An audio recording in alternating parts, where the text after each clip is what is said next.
Assalamualaikum warahmatullahi wabarakatuh. Selamat malam pemirsa TVRI Sulawesi Selatan. Kita bertemu kembali di Para Ikat malam hari ini. Kita akan berbincang persoalan yang penting. Ini persoalan yang menjadi perhatian kita semua, penyalahgunaan narkotika. Tapi topik utama kita mengenai dekriminalisasi dan definalisasi penyalahguna narkoba. Ketika keprihatinan memuncak terkait dengan bagaimana penyalahgunaan narkotika ada di mana-mana, tentu menjadi bagian penting bagi kita semua untuk berpartisipasi bagaimana meminimalisasi penyalahgunaan narkotika. Nah, salah satu yang berdampak pada itu adalah ada upaya dekriminalisasi dan depenalisasi untuk penyalahgunaan narkotika. Ini menjadi pemikiran kita. Di tengah upaya gencarnya memberantas narkotika, kok ada fasilitas dekriminalisasi dan depenalisasi. Nah, untuk siapa dan bagaimana cara dua hal ini menjadi bisa diwujudkan? Tamu saya malam hari ini, Kepala BNN Sulawesi Selatan, ada Pak Richard Nenggol, dan juga pengamat hukum ada Pak Heri Tahir ya, dari Universitas Negeri Makassar yang akan berbincang bersama kita dalam topik ini. Selamat malam Pak Richard. Prof. Selamat malam. Terima kasih Prof hadir di TVRI Sulawesi Selatan. Ke Pak Richard, kepada Pak Richard dulu deh nih ya. Iya. Ini kan Pak Richard di gencar dengan BNN, Satuan Narkoba gencar. Nah, sekarang kita ada mengenal ada dekriminalisasi dan depenalisasi untuk penyalahgunaan narkotika.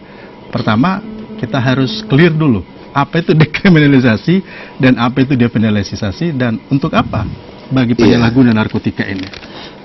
Ya, yang jelas dekriminalisasi dan depenalisasi itu adalah bagaimana kita untuk menyelamatkan penyalahguna narkotika. Ya. Tapi kalau kita lihat definisi dari dekriminalisasi itu sendiri adalah suatu proses di mana suatu perilaku yang semula dikualifikasi sebagai peristiwa pidana dan dikenakan sanksi, kemudian dihapuskan kualifikasi pidananya, bahkan dalam proses dekriminalisasi ini juga dihapuskan sifat perbuatan melawan hukumnya. Nah, ini dekriminalisasi. Kalau kita lihat depenalisasi itu, sanksi yang bersifat pidana dihilangkan. Ya. Sebetulnya perbuatannya itu masih tetap bersifat melawan hukum, tetapi sanksi diganti dengan sanksi perdata atau administrasi. Nah, jadi artinya di sini baik itu dekriminalisasi maupun depenalisasi, ini ada peristiwa pidana. Ada peristiwa pidana, tapi dihilangkan pidana itu karena ada sesuatu yang dilakukan, kewajiban yang dilakukan oleh yang sebenarnya melakukan pidana itu. Nah, kaitannya dengan penyalahgunaan narkoba. Jadi di sini tentu kalau kita berbicara tentang dekriminalisasi dan depenalisasi, tidak bisa kita lepaskan ini adalah depenalisasi dan dekriminalisasi penyalahguna narkoba. Yang didekriminalisasikan dan didepenalisasikan adalah penyalahguna narkoba. Orang yang menyalahgunakan narkoba. Jadi seperti misalnya dekriminalisasi. Nah, kenapa sampai ada muncul dekriminalisasi ini? Sebenarnya kalau kita melihat aturan-aturan yang ada di negara kita, ini juga sudah diatur. Undang-Undang 35 tahun 2009 misalnya menyebutkan bahwa pecandu narkoba wajib direhabilitasi. Kemudian pasal 103 kalau saya tidak salah menyebutkan juga bahwa hakim dalam memutus penyalahgunaan narkoba dapat menjatuhkan hukuman di tempat rehabilitasi dan dihitung sebagai masa hukuman. Nah, disinilah dekriminalisasi tadi. Artinya di sini bahwa penyalahguna ini walaupun sudah dia sebenarnya sebagai pelaku kriminal karena dianggap kriminal, tetapi karena melihat daripada sifat penyalahguna narkoba ini, memang ini adalah sesuatu orang ketergantungan dan ini adalah masalah kesehatan. Nah, hakim dapat memutuskan dia untuk direhabilitasi. Tapi saya melihat ini anomali loh Pak Richard. Di tengah kita gencarnya efek jera, di tengah kita gencarnya hukum harus ditegakkan. Nah, kok ada lagi nih sepertinya ada diskresi atau sepertinya ada dispensasi, menyalahgunakan kan udah salah. Untuk apa sih? Ya, tentu kita ini bertolak dari mengapa masalah narkoba di Indonesia ini sampai sekarang tidak selesai-selesai dan cenderung meningkat. Nah, inilah akar permasalahan yang kita lihat. Ternyata setelah kita lakukan survei, diteliti, penyalahgunaan narkoba ini tidak menurun prevalensinya karena memang penanganannya penanganannya tidak seimbang selama ini ya. Kalau kita lihat seperti dikatakan Mas Wahidin tadi, ya kan gencar-gencarnya. Benar, itu perlu dilakukan. Tetapi kita tidak boleh lupa ada sifat penyalahgunaan narkoba ini, ketergantungan. Ya, edik gitu. Edik, ya. Sehingga kalau orang edik ini kemanapun akan dia mencari kan gitu kan. Artinya kalaupun dia ditangkap, yang orang edik ini penyalahguna ini tidak akan menurunkan prevalensi. Artinya penjara, ancaman hukuman. Iya, tetap dia penyalahguna yang ada di penjara. Selama dia belum direhab. Ya, selama belum dia direhab. Dia tetap menjadi penyalahguna yang ada di penjara. Sehingga di sinilah prevalensi tidak akan menurun. Nah, sekarang kita lihat kenyataannya lapas banyak. Dan bahkan lebih dari 50% itu adalah penyalahguna yang ada di lapas. Nah, saya katakan kenapa lebih dari 50%? Karena data yang ada, hukuman yang dijalani oleh yang vonis yang dijatuhkan kepada tersangka ini, terdakwa tadi ini, adalah di bawah 4 tahun. Artinya Undang-Undang 35 sudah memberikan ancaman hukuman selain penyalahguna harus di atas 4 tahun, minimal hukuman 4 tahun. Kalau hakim memvonis dia di bawah 4 tahun, berarti dia adalah penyalahguna. Nah, ini berarti sekarang ini kondisinya lapas ataupun tahanan narkotika kita ini lebih banyak penyalahgunanya daripada pengedar atau bandarnya. Nah, bisa kita bayangkan dalam satu tempat kalau ada penyalahguna, ada pengedar, ada bandar. Ketemu dalam satu tempat. Ini kayak ada bensin dikasih api. Ya, cepat gitu. Nah, ini yang akan kita coba kita lakukan penanganan tadi secara berimbang ya. Bukan berarti penanganan secara penegakan hukum kita abaikan, tetapi kita juga harus menyentuh daripada demand-nya tadi, yang konsumen ini. Mudah-mudahan dengan konsumennya berkurang ya nanti ya kalau tidak ada pembeli kan berarti penjualnya juga pasti rugi kan gitu kan. Nah, ini harapannya begitu. Hukum ekonomi ya, supply demand. Supply demand.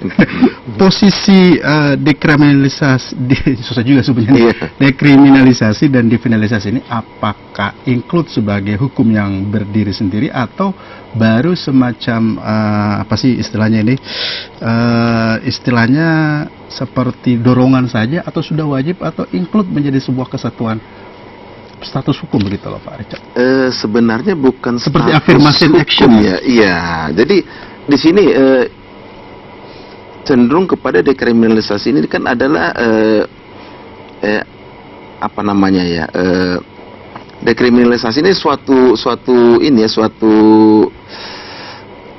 payung hukum tersendiri. Bukan payung hukum. Sebenarnya dekriminalisasi suatu apa? Diskresi. Ya diskresi bukan istilah ya apa? Saya katakan apa ya? Jadi dekriminalisasi ini suatu alat. Suatu alat, ya suatu alat sebenarnya. Alat yang sebenarnya di dalam perundang-undangan kita juga sudah diatur. Sudah ada juga. Nah, tinggalkan ini sebenarnya implementasinya saja. Bagaimana mengimplementasikannya? Yang baik, Pak Richard. Prof. Heri, kalau melihat statusnya sebagai sebuah diskresi, apakah itu otomatis bisa digunakan di seluruh negara kita, atau menjadi bagian yang memang pegangan bagi petugas-petugas kita yang menangani persoalan narkotika ini? Iya, jadi saya kira kalau kita mengacu pada Undang-Undang nomor 35 ya, tentang narkoba itu harus berlaku secara menyeluruh. Ya, cuma saya ingin mengatakan bahwa begini, berkaitan dengan dekriminalisasi dan dekriminalisasi itu sebenarnya kalau kita mau bertolak daripada ilmu kejahatan yang kita kenal dengan kriminologi, itu salah satu mazhab di situ adalah mazhab positivis, bahwa manusia itu dipandang tidak mempunyai kehendak bebas, jadi dia berpikir determinisme. Ya, sehingga mengapa dikatakan dia tidak mempunyai kehendak bebas? Karena ada faktor-faktor internal dan eksternal yang mempengaruhi dia.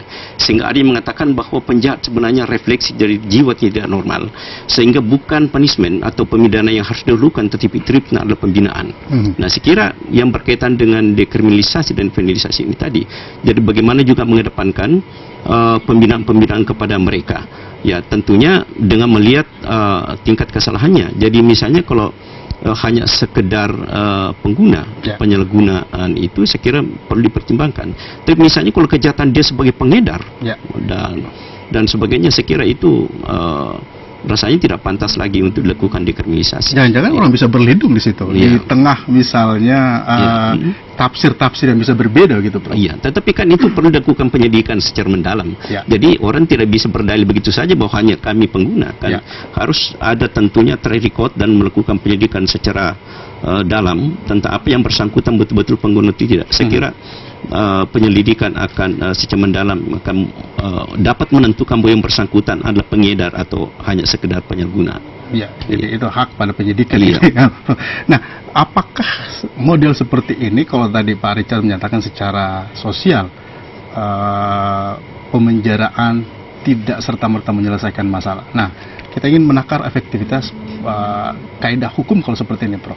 Bagaimana dari kacamata hukum itu sendiri? Ya, itulah saya katakan memang harus kita melihat secara komprehensif persoalan-persoalan narkotika, bahwa ini sangat berbeda dengan kejahatan-kejahatan yang lain. Saya ingin mengatakan dulu bahwa kejahatan narkotika ini, kalau kita dulu mengenal ada namanya sinetron, sengsara membuat nikmat. Kalau narkotika itu nikmat membuat sengsara. Jadi nikmat duluan nikmat membuat sengsara. Dan uniknya lagi bahwa ini tidak mengenal usia, tidak mengenal kelas sosial. Coba kita melihat usia yang masih SD sampai yang sudah belia itu mengkonsumsi narkoba. Dari struktur sosial kita melihat mulai petani dan sebagainya, saya kira data-data bisa menunjukkan ke sana bahwa bagaimana tren penyalahgunaan narkotika ini bisa betul-betul merasuk ke segala dini. Artinya tidak ada golongan masyarakat yang bisa terhindar masuk, sehingga saya katakan itu tidak ada salahnya kalau narkotika ini kita jadikan sebagai kejahatan luar biasa atau extraordinary crime. Sudah extraordinary crime. Oke, Pak Richard, tadi benar ini. Berarti ada celah yang bisa digunakan. Artinya kepada siapa saja sih dua kategori ini bisa dikenakan? Apakah yang menggunakan cuma sekali, atau yang sudah berkali-kali, atau bahkan yang mendapat keuntungan komersil dari narkotika itu sendiri? Iya, jadi begini, ada perbedaan antara dekriminalisasi dengan depenalisasi penyalahguna ini.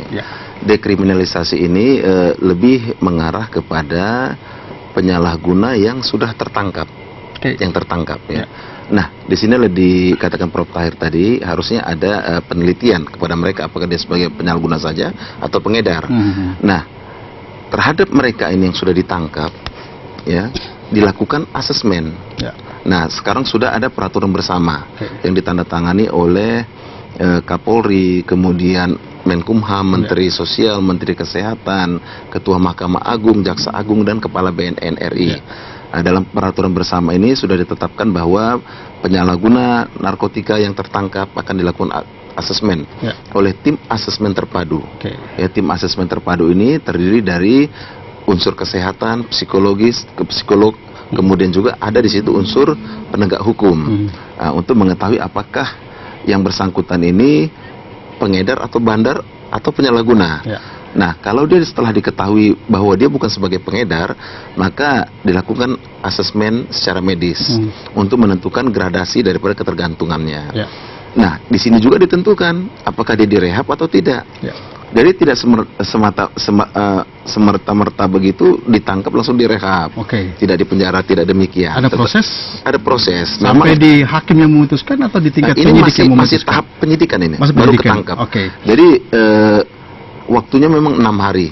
Memang dalam Undang-Undang 35 penyidik sebelum melakukan penahanan ada diberikan waktu 2 kali 3, 2 kali 24 jam ya sebelum dilakukan penahanan terhadap tersangka tersebut. Nah, waktu 6 hari inilah nanti akan dilakukan asesmen kepada yang bersangkutan. Nah, kalau dia ternyata pengedar, tentu tidak akan direhab lagi, langsung masuk.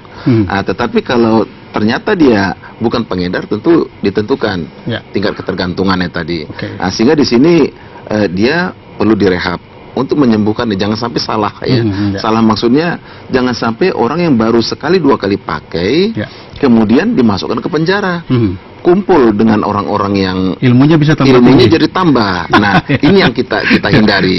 Ya, karena tujuan penegakan hukum ini kan bukan untuk merusak orang kan gitu kan. Justru harus memperbaiki kan gitu ya, memperbaiki.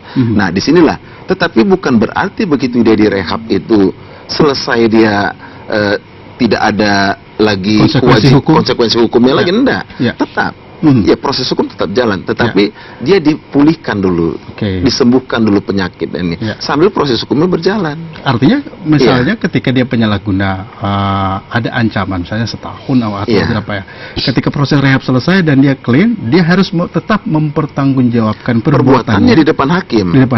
Nah, memang diharapkan di sini kalau dia memang hanya penyalahguna, tentu hakim harusnya melihat lagi kepada Undang-Undang 35 seperti sebuah pertimbangan bahwa penyalahguna narkoba korban wajib direhabilitasi pasal 54 Undang-Undang 35 2009. Ini tentu kita tidak bisa menginterpretasi hakim tapi kita hakim milik mereka Tetapi inilah prosesnya bahwa rohnya di sini adalah bagaimana supaya jangan salah penanganan.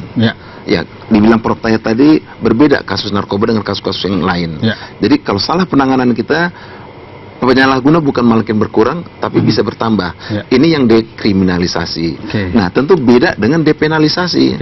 Nah, kalau depenalisasi ini adalah memang itu suatu perbuatan pidana, tetapi karena dia melakukan kewajiban berdasarkan undang-undang yang ada, nah dia diberikan sanksi yang lain.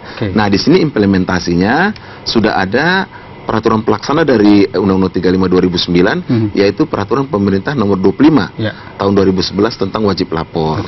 Nah, di sini orang yang melaporkan diri, dia harusnya tidak dihukum, tetapi direhabilitasi. Tapi dia yang proaktif datang, bukan dia ditangkap dulu baru mengatakan akan melaporkan diri. Nah, kalau dia ditangkap dulu berarti dekriminalisasi tadi. Keluarga dong yang bisa menjadi pintu masuk untuk dekriminalisasi. Ya, keluarga kerabat atau yang bersangkutan harus cepat ditolong untuk menyelesaikan ketergantungannya, bawa ke unit-unit yang bertugas. Ada IPWL namanya. Ada IPWL, Institusi Penerima Wajib Lapor. Termasuk di sini adalah BNN juga, termasuk di dalamnya. Nah, Undang-Undang 35 juga ada sanksi hukum. Ya, sanksi hukum bagi orang tua yang anaknya yang di bawah umur menyalahgunakan narkoba tapi tidak dilaporkan, mendapat ancaman 1 tahun. Di bawah umur 17 tahun ke bawah ya? Ya, harus pas dulu. Ya, di bawah umur ya ada. Jadi di sini orang tua ini akan mendapat sanksi hukum. Nah, bagaimana dia untuk pertanggungjawaban moral kepada anak? Ya, saya jadi takut loh, Pak. Gitu ya. Bagaimana dia untuk menghindarin itu ya? Ada peraturan pelaksananya sendiri PP 25 tadi yang saya katakan. Kalau dia melaporkan diri atau yang bersangkutan, ada juga bagi yang penyalahguna yang sudah dewasa juga, yang tidak melaporkan diri, dia juga mendapat ancaman 1 tahun juga. Tapi kalau dia melaporkan diri, dia direhab di PP 25 tahun 2009. Begitu. Jadi memang menyelamatkan korban itu ya. Pengguna atau penyalahguna kita kategorikan korban. Kecuali kalau dia pengedar ya. Pengedar. Jadi di sini maksud saya kita harus tempatkan antara dekriminalisasi dengan depenalisasi itu berbeda. Dekriminalisasi adalah sudah ditangkap. Yang mendekriminalisasikan adalah si penyidik dengan melihat kondisi yang bersangkutan dengan melalui metode asesmen tadi. Tapi kalau depenalisasi ini adalah aktif daripada si penyalahguna. Tujuannya kenapa depenalisasi? Karena kasus narkoba ini silent. Kita tidak tahu ada di mana mereka-mereka ini. Makanya kita selalu sosialisasikan bahwa sekarang sudah ada undang-undang PP 25 tahun 2011 tentang wajib lapor. Sehingga kita harapkan mereka mau melaporkan diri. Sukarela begitu. Sukarela dan akan kita rehab, tidak akan dihukum. Gitu. Baik. Prof Tahir, kalau melihat misalnya model kerja dan cara kerjanya, saya membayangkan ini rawan penyalahgunaan ya. Apalagi kalau misalnya unit-unit ini kan banyak ini. Jangan sampai antara unit A, unit B, apalagi ada BNN, satuan narkoba dan lain sebagainya.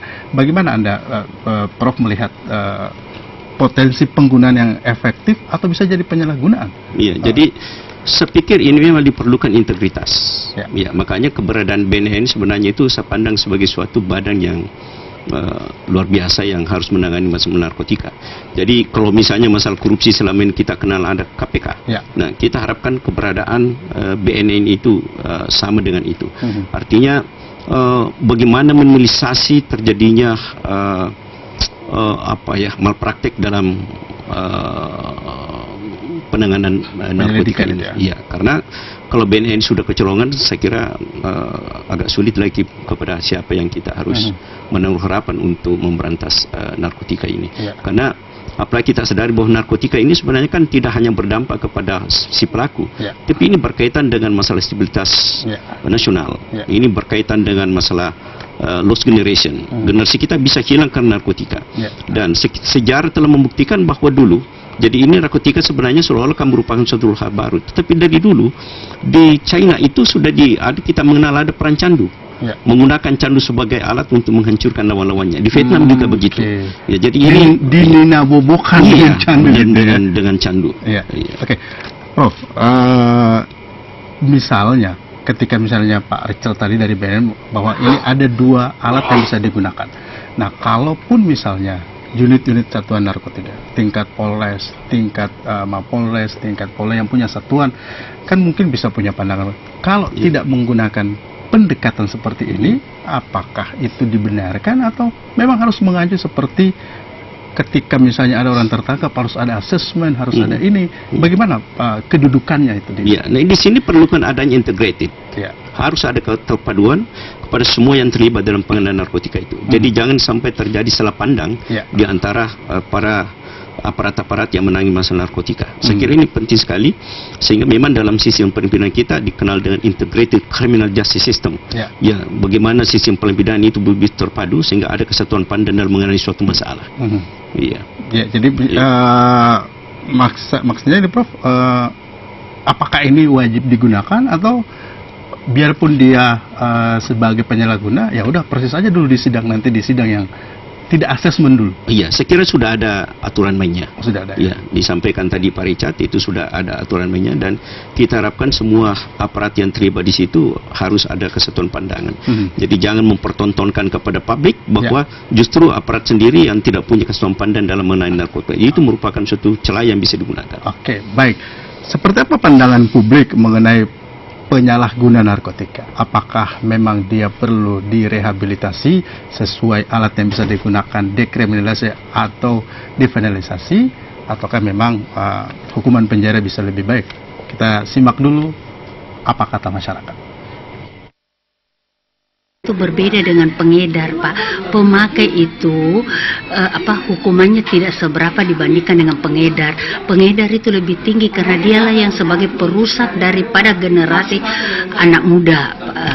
Dan apabila seorang pemakai ditangkap atau direhabilitasi, ternyata di waktu di dalam sebuah tempat rehabilitasi tidak ada efek jerah dan mereka merasa tidak enak, tidak betah di dalam tempat rehabilitasi, kebanyakan mereka itu lari. Dan apabila mereka itu seorang pemakai melarikan diri dari tempat rehabilitasi, maka mau tidak mau sudah sepantasnya mereka itu ditahan atau dipenjarakan. Jadi kalau memang mereka direhabilitasi tidak bisa betah, maka apa boleh buat, terpaksa memang harus dipenjara, ditahan. Itu saja, Pak. Sebagai seorang perempuan, ya, itu tidak lepas sebagai identitas diri saya, itu jauh lebih bagus direhabilitasi. dibanding di penjara. Karena sekarang yang kita dengar kabarnya, yang kita baca, bahwa penjara malah juga menjadi perdagangan narkoba. Bukankah itu lebih merusak lagi? Orang yang sudah rusak di luar, rusak lagi di dalam. Jadi menurut saya memang ada satu wadah, ada satu lembaga yang menanganinya, sekaligus menjadi tempat di mana dapat merehab bagi pecandu narkoba. Itu jauh lebih bagus. Jadi mereka juga ada di dalam, tidak terkontaminasi dengan dunia luar lagi. Dia ada di dalam tapi dia diobati gitu loh. Jadi jangan hanya ditahan saja, tidak ada pengobatannya, atau pengobatannya dilakukan tetapi tidak ada tempat untuk ditampung mereka. Jadi tetap ada penampungannya, rehabnya juga ada. Menurut saya bagi pecandu narkoba itu kalau bisa direhabilitasi saja. Rehabilitasi untuk menekan supaya pecandu-pecandu itu tidak memakai lagi, sehingga bisa dikembalikan kepada masyarakat seperti sedia kala. Sedangkan bagi yang pengedar itu mungkin diberikan hukuman yang seberat-beratnya. Kalau bisa mungkin ya hukuman seumur hidup, atau hukuman ancamannya mungkin bisa sampai hukuman mati. Ya, kalau menurut saya, kalau seorang pecandu narkoba itu bagusnya ada bimbingan khusus, jangan langsung dipenjara, karena kesian pada saat dia dipenjara kan psikologisnya itu terancam. Makanya ada solusi yang tepat itu, yaitu dia direhabilitasi begitu. Nah, seorang pemakai narkoba itu sangat berbahaya untuk tubuhnya sendiri. Bagusnya untuk dihindari agar tidak terjerumus ke hal yang tidak kita inginkan. Ya, itu 4 pandangan masyarakat terkait dengan bagaimana posisi seorang penyalahguna atau korban yang menggunakan narkotika. Apa pendapat pemirsa? Anda boleh bergabung bersama kami di 858587 untuk berbincang bersama Pak Richard, Prof. Heri. Kita berbicara terkait dengan dekriminalisasi dan definalisasi untuk penyalahguna narkotika. Dan tentunya ini menjadi bagian penting untuk kita lihat dalam upaya penyelamatan generasi yang menyalahgunakan narkotika. Selamat malam. Halo. Halo, selamat malam. Selamat malam. Bapak dari siapa ini? Pak Asri. Oh, Pak Asri. Pak Asri, langsung singkat. Ya, kalau komentar pendapat warga tadi itu, ya, saya tidak setuju. Wah, tidak setuju. Apa yang pendapat Anda? So, kalau begitu, lama-lama narkoba ini, menyangkut narkoba ini terjadi proyek nasional yang besar. Iya, karena seakan-akan dimanjakan. Pemakai dengan pengedar harus dihukum hanya bertingkat. Hukumannya lebih berat pada pengedar. Ya. Karena yang dikatakan korban kalau dikatakan gula-gula, baru di dalamnya narkoba itu baru dikatakan korban. Adakah memang orang suka narkoba? Ya. Kalau itu mau direhabilitasi tidak ada habisnya itu. Tidak ada habisnya, Pak, ya? Iya, tidak ada habis. Coba kemudian tidak ini masalah hukum kita banyak selama ini lain-lain juga mengambang itu contohnya itu. Ya. Pernah yang baru-baru kan ada dinyatakan seorang jaksa di Bone. Ya. Ya, kedapatan tapi ternyata negatif. Nah, kurang lebih sama dengan mantan Bupati Utara dulu. Siapa tahu memang negatif, Pak. Tapi ternyata temannya mengakui bersama. Oh, oke. Nah, itu. Ya. Jadi ini juga memang makanya kedepannya semakin besar ini anggarannya narkoba ini. Itu jadi proyek yang perlu diberantas itu bagaimana pintu masuknya itu. Pintu masuk. Atau kalau memang ada yang produksi dalam negeri ya dihabisi lah. Pabrik dalam negeri. Ya. Iya. Oke, Pak Is. Terima kasih sudah bersama-sama kita di Para IKT malam hari ini. Yang lain kita juga masih nantikan. Silakan bergabung bersama kita di sini di Para IKT. Kita berbicara mengenai dekriminalisasi dan definalisasi untuk penyalahguna narkotika. Masih ada? Halo? Halo? Waalaikumsalam. Dari Bapak siapa? Dari Rahmat, Pak. Pak Rahmat, suaranya agak keras loh. Ya. Kalau berbicara masalah ini, saya rasa memang pembunuhan dan pemati itu memperlukan. Saya kira itu sudah diatur. Cuma dalam hal ini saya pro bahwa seharusnya BNN berfungsi sebagai tidak seperti itu. Cuma aplikasi dari DNN itu masih jauh dari harapan yang kita. Pak Ahmad, suaranya tidak terlalu jelas, Pak. Volume TV-nya bisa dikurangin enggak supaya suaranya agak jelas sampai di studio? Oh iya, Pak. Saya ulang, Pak, menurut saya apa yang dibahasakan Prof tadi, saya sangat sepakat bahwa BNN itu seharusnya berfungsi sebagai KPK di situ. Cuma dalam faktanya keseharian ini pada daerah itu sesuai aku tahu yang kita harapkan sebenarnya. Yang kedua, yang dibahasakan juga masyarakat tadi bahwa penegakan hukum itu kurang, buktinya bahwa dalam misalnya lapas sendiri masih banyak terjadi hal-hal yang tidak diinginkan.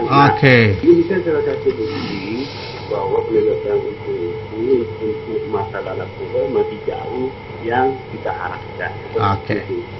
Terima kasih. Baik Pak Rahman, terima kasih ya. Kita sambut penelpon ketiga di segmen pertama ini.